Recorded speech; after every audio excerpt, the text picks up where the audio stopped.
शलोम मेरे प्यारे दोस्तों, आप सबको शांति मिले।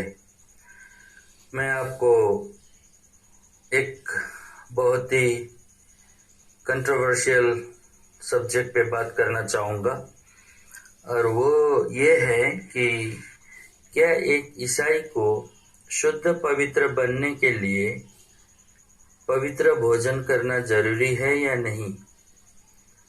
ये बात जो है बहुत सारे लोगों को समझ में नहीं आ रहा है, क्योंकि बाइबल में जो कहा गया है वो असल में फॉलो नहीं हो रहा है।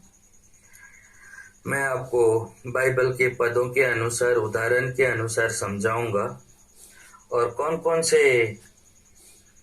जानवर और पक्षी और मछली खा सकते हैं, खा नहीं सकते हैं, वो बात मैं आपको बताऊंगा।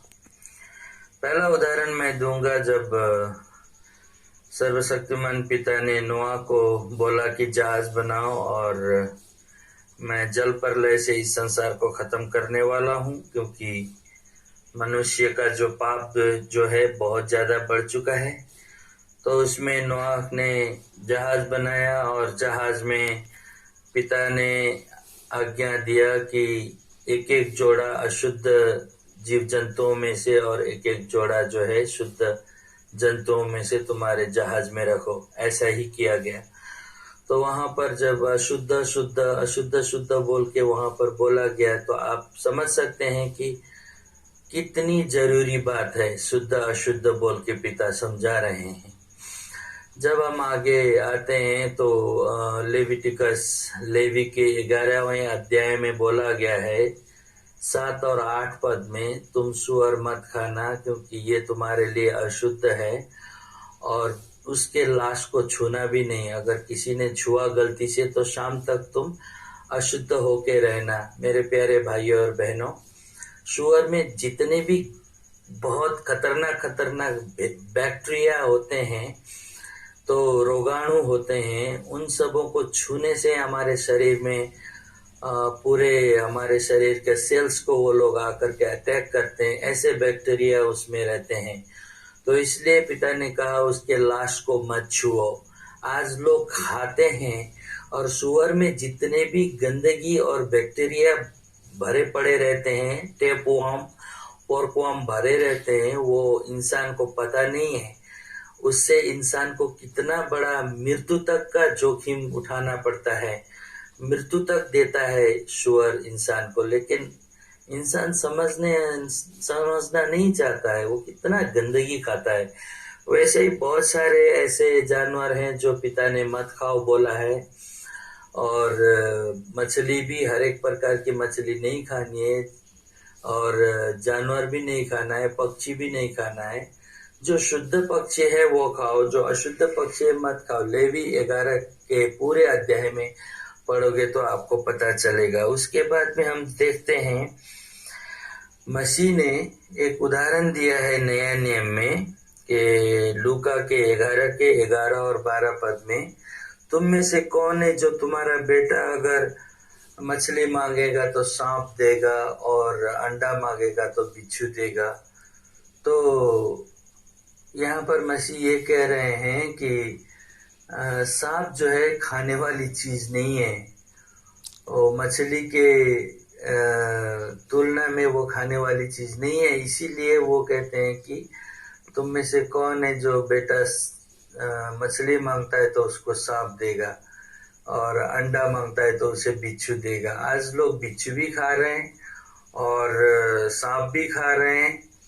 तो ये सारी चीजें जो है ना, इंसान ने अपना ही एक थियोलॉजी बना लिया है, अपना ही एक ट्रेडिशन, नियम बना लिया है। सच कहूँ तो बाइबल में ऐसी बातें है ही नहीं। सर्वशक्तिमान पिता तो कल, आज और हमेशा एक समान है। वो एक बात बोलता है तो उससे पलटता नहीं है। लेकिन हमारे ईसाई भाई लोग जो हैं, पुराने नियम में ईश्वर ने बोला ये मत खाओ, नया नियम में बोला खाओ। नहीं, ऐसी बात नहीं है। समझने में फेर है। आप लोग भाषा को सही प्रकार से नहीं समझ रहे हो, बाइबल को सही प्रकार से नहीं समझ रहे हो। मसीह कहते हैं कि जो कोई अगर हाथ बिना धो के खाएगा तो वो जो है अशुद्ध नहीं होता है। उसको लोगों ने बोला कि ये क्रिश्चियन लोग बोलते हैं जो कुछ भी खाओगे तो अशुद्ध नहीं होगे, खा सकते हो। अरे हाथ धोने बिना धोने की बात हो रही है वहां पर।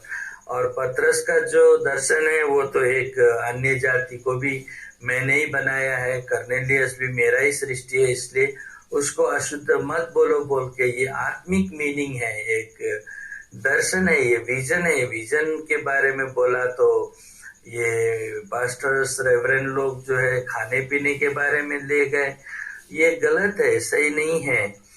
तो इसलिए जब पुराने नियम से नए नियम में सब जगह में बोला गया है मत खाओ मत खाओ मत खाओ, तो आज लोग जो है अशुद्ध जानवर, अशुद्ध मछली, अशुद्ध पक्षी खा रहे हैं और दुनिया भर की बीमारियां। मालूम है ये कोरोना वायरस कैसे आया? ये कोरोना वायरस आया, जितने भी वायरस आए सब ये अशुद्ध अशुद्ध पक्षी, अशुद्ध जीव जंतुओं से लोग खाने की वजह से आ रहे हैं। देखिए जो नेचुरल है ना, उसको नेचर जो है उसको हम अननेचुरल जब करते हैं तो ये बीमारियां आती हैं। जैसे एक बात बोलूं, मैं एग्जांपल दे दूं आपको। मैं शेर जो है हिरन को मारता है या जंगली जीव जंतुओं को मारता है, या तेंदुआ जो है हिरन को मारता है, उनको जो है ये मारने का अधिकार दिया गया है, पावर दिया गया है। लेकिन उस शिकारी को हम अगर मार के खा जाते हैं तो ये अननेचुरल हो जाता है। नेचर जो है एक को मारेगा दूसरा को खाएगा, ये साइकिल है, ये इसको ऐसा ही चलना चाहिए। लेकिन लोग जो है उस शिकारी को अगर मार के इंसान खाने लग जाएगा तो फिर अननेचुरल हो जाता है। ऐसे ही इंसान ने जो है आज जो कुछ भी पिता ने वचन में कहा है वो लॉ को पालन नहीं करके अननेचुरल, अप्राकृतिक बोलते हैं ना, वो करना शुरू कर दिया है। इसलिए ये संसार का ये हालत है।